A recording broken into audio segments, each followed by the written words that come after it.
Hey everybody, how's it going? I was reading up a little more on this whole Epic versus Apple thing over here, and it looks like just a week after they terminated their App Store account, it says they're asking a court to stop Apple's, quote, retaliation.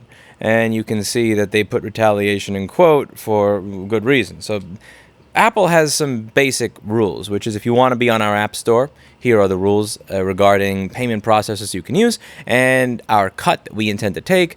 Epic tried to get around that, and Epic got owned.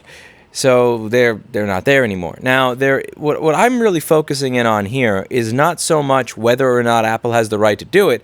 I'm really just kind of focusing in on the change in culture in general that allowed us to get to where we are now. So I was scrolling through the comments just for the hell of it, and it said, imagine that Microsoft only allow you to install apps on Windows from the Microsoft Store and use its payment system getting a part of doing nothing. What would everyone say? Someone says, well, Microsoft has 90% of the desktop market, this isn't the same. And macOS doesn't have those restrictions if Windows is being used as an example. Irrelevant. Apple is allowed to use more than one OS and have different rules for each. And this is an interesting point. What if these rules existed? What if you could not install an application on your desktop computer unless it came from a specific app store, and the people who wanted to go on that app store needed to kiss the ring and give 30% to the company that created the operating system? I don't think people would be okay with it 20, 30, 40 years ago when it comes to general computing.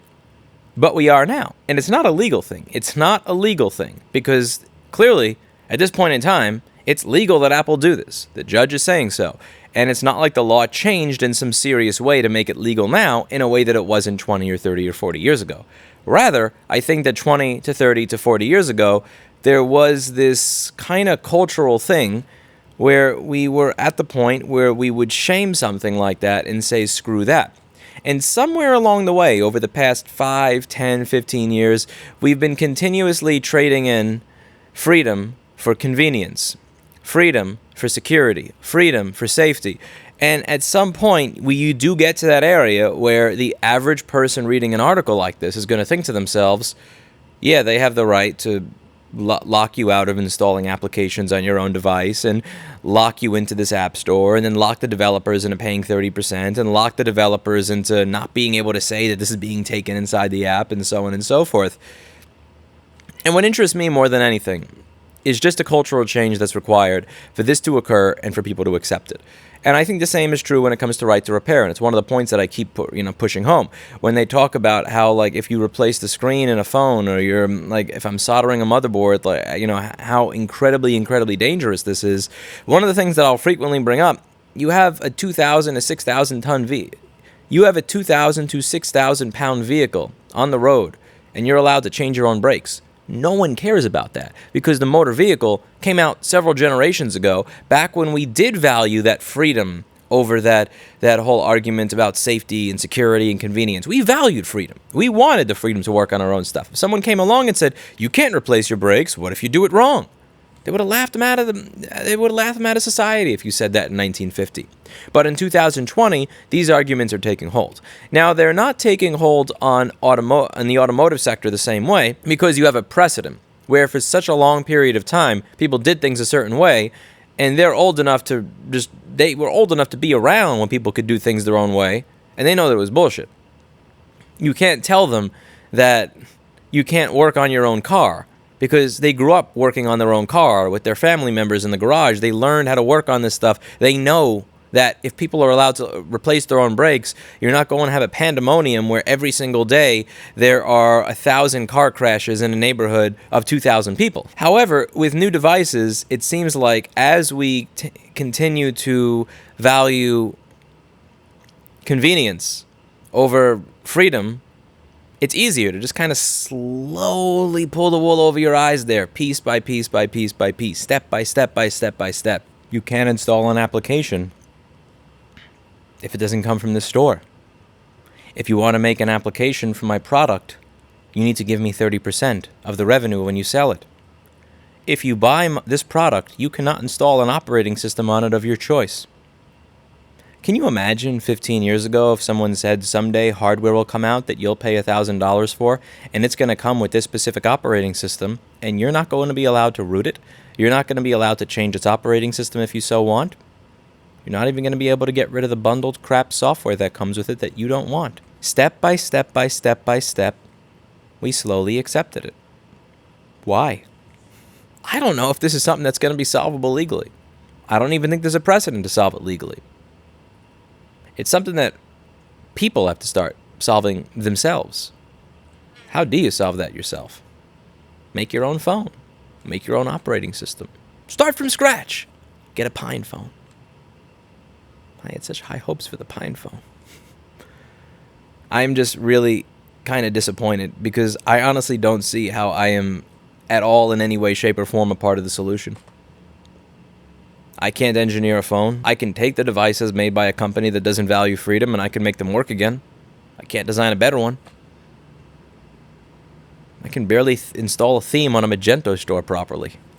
I can't program an operating system. I can't design hardware. I don't see how I could be a part of the solution at all. And it all just kind of makes me a little bit sad because I'm going to just kind of, watch us go down that slow road to oblivion where the devices control us more than we control them. And there's not really much that myself or Mr. Clinton can do about it. When it comes to repair, I can say I believe in right to repair, but I'm not advocating for a right without also proposing a responsibility and taking on that responsibility. Hey, if you're going to repair things, you should do it properly. You should know how to do these things. If you're going to say that other people should be able to repair their own devices, you should give them the means and the know-how and the confidence to be able to do it correctly and show them the difference between the incorrect way and the correct way to do it. Make the information available so that other people can do exactly what you do to the same standard. I try to be a part of the change I want to see in the world when it comes to right to repair. I really don't see how I can be a part of the change I want to see in the world here without just kind of giving up on technology altogether. And when I make these comments, I'm not trying to say anything, make some sort of particular statement, make it sound like most Android devices are much better. Hell, the last 2 Android devices I got, I couldn't find a root available for them over a year after they were produced. Just more of the same. Mildly different scale. And I kind of wonder, I think this is going to wind up becoming a honeypot for other people that are just kind of sick and tired of it. I don't think it's going to be organized. And I don't think what Epic is doing here in particular is something that's going to win based on this one specific notion. We don't want to pay a fee through your app store when there are other app stores, when everybody else is paying through this app store that you made available on your platform.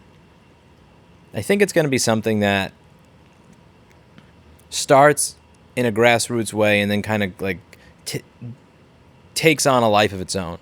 I've had a lot of people reach out to me saying, you should see what Epic is doing. You should see if you could get in on what Epic is doing. See if you can kind of challenge Apple in the same way, or this is the time, because even large companies are starting to say, we're fed up with it, and we're willing to give up large amounts of revenue to take a stand. I've had lots of emails come in on this. I had someone contact me saying, I could write a proposal for the law firm that is representing Epic, and say maybe it would be a good idea for them to go on and open up another thread against Apple regarding right to repair and antitrust in the repair field, using you as an example.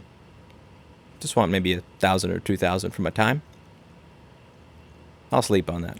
But it does appear that the public is starting to recognize that freedom is valuable, and I do wonder if we all have become too acclimated to the way things are to accept change, to go back. Because remember, this is not even a question of the law. It's not like the law has changed in a manner that allows Apple to do, or any of these companies to do, what they could not do 10 or 20 years ago. It's that we've allowed them to do it. And when it comes to a forum comments section, we will argue and advocate for the companies that want to take away that very freedom. Do we even deserve it at that point? I don't know. You let me know what you think in the comments down below. That's it for today. And as always, Mr. Clinton hopes you learned something.